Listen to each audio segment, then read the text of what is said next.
अल्हम्दुलिल्लाहि नहमदुहु व नस्तईनुहु व नस्तगफिरुहु व नअऊज़ु बिल्लाहि मिन शुरूरि अनफुसिना व मिन सय्यिआति अमालिना मन यहदिहिल्लाहु फला मुज़िल्ल लहु व मन युज़लिल्हु फला हादिय लहु व अशहदु अन ला इलाहा इल्लल्लाहु व अशहदु अन्ना मुहम्मदन अब्दुहु व रसूलुहु सल्लल्लाहु अलैहि व आलिहि व अस्हाबिहि व सल्लम तस्लीमा।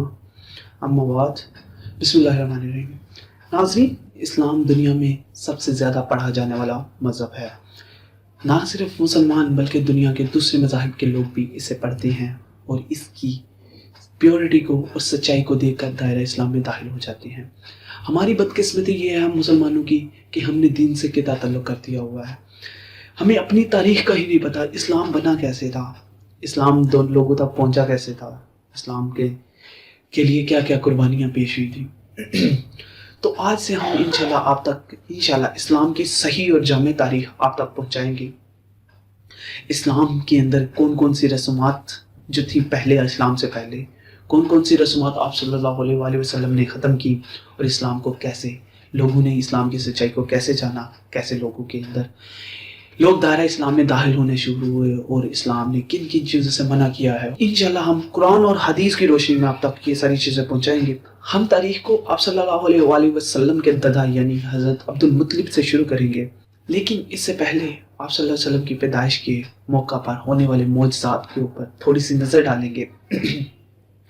आप सल्लल्लाहु अलैहि वसल्लम की पैदाइश वाक़या असहाबे फील के साल में हुई, यानी जिस दिन असहाबी का वाक़या रूनुमा हुआ था। असहाबी फील का वाक़या क्या था? जब अबरहा की फ़ौज ने, यानी कि हाथियों की जो फ़ौज थी अबरहा की, उसने मक्का के ऊपर हमला कर दिया उसको तोड़ने के लिए। तो अल्लाह ताला ने मौज़े के तौर पर छोटे छोटे परिंदे अबाबील की मदद से अपने घर की हिफाजत फरमाई और अबरहा के लश्कर को नेस्त नाबूद कर दिया।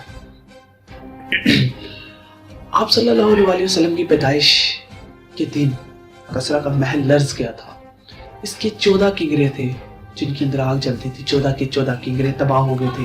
फारस की आग जो तकरीबन 1000 साल से जल रही थी वो बुझ गई थी। बहीरे सावा का पानी खुश्क हो गया।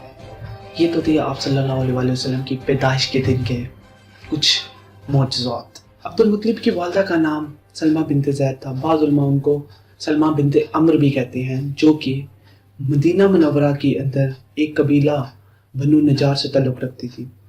हाशिम अब्दुल मनाफ ने, जो कि हज़रत अब्दुल मुत्तलिब के वालिद थे, उन्होंने सलमा बिनते ज़ैद से शादी की और अपनी शादी के कुछ अरसे के बाद वो उनको हमल की हालत में उनके वालिदैन के पास छोड़कर खुद तजारत की घर से शाम की तरफ रवाना हुए।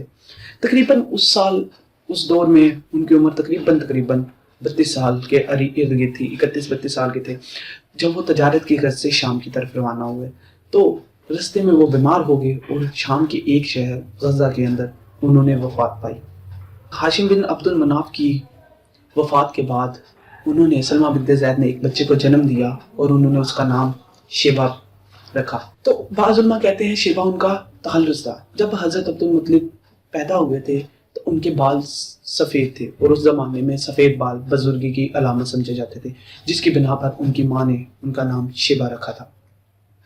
जब उस शेबा ने, उस नन्हे बच्चे ने होश संभाला तो उनके चचा मुत्तलिब, चचा का नाम भी मुत्तलिब था, तो वो उनको लेने के लिए आए। तो उनकी वालदा ने उनको देने से इनकार कर दिया कि वो पता नहीं उनके चचा उनके साथ कैसा सलूक करते हैं। लेकिन जब चचा ने इसरार किया कि ये अपने बाप की जायदाद का वारिस है और इसे आप हमारे साथ भेज दें, तो उन्होंने उसको जाने की इजाज़त दी थी। वो जब उनको लेकर, यानी कि मुत्तलिब, हज़रत अब्दुल मुत्तलिब को लेकर मक्का आए तो मक्का वालों ने कहा हाज़ा मुत्तलिब, यानी कि ये मुत्तलिब का गुलाम है। तो जिस पर उनके चचा ने कहा कि नहीं, ये मेरा भतीजा है, ठीक है, ये मेरे बड़े भाई शेख हाशिम का बेटा है। इसके बाद उन्होंने अब्दुल मुत्तलिब की परवरिश की। हज़रत अब्दुल मुत्तलिब की ज़िंदगी के अंदर बहुत सारे वाक़यात रूनुमा हुए। उनमें चंद वाक़यात: अबरहा का मक्का के ऊपर हमला करना, हज़रत अब्दुल मुत्तलिब को आब ज़मज़म का ख्वाब आना और फिर आब ज़मज़म के कुएं की खुदाई करना, हज़रत मोहम्मद सल्लल्लाहु अलैहि वसल्लम के वालिद और हज़रत अब्दुल मुत्तलिब के बेटे अब्दुल्ला को की कुर्बानी के लिए कुरा डालना। ये सारे वाक़यात हैं। इंशाल्लाह आने वाले लेक्चर्स के अंदर हम इनको डिस्कस करेंगे। लेकिन تھوڑا سا آپ کو اس کے بارے حضرت عبد المطلب کے بارے میں تھوڑا سا آگاہ کرتا چلوں کہ جو حضرت عبد المطلب نے بھی اپنے باو اجداد کی طرح ان کے دین کو ہی فروغ دیا اور ان کے کام تجارت کو ہی آگے فروغ دیا اور بہت ترقی کی، بہت زیادہ ڈیولپمنٹ کی. انشاءاللہ آنے والے لیکچرز کے اندر ہم حضرت عبد المطلب کی زندگی کے اوپر نظر ڈالیں گے کہ انہوں نے کیسے زندگی گزاری، کیسے بسر کی، ان کی زندگی کے اندر ہونے والے واقعات کیا تھے. تو آپ ہمارے ساتھ رہیے گا، انشاءاللہ ہم آپ تک اسلام کی صحیح اور جامع تاریخ پہنچائیں گے. تب تک کے لیے ہمیں اجازت دیجیے. اللہ حافظ، فی امان اللہ.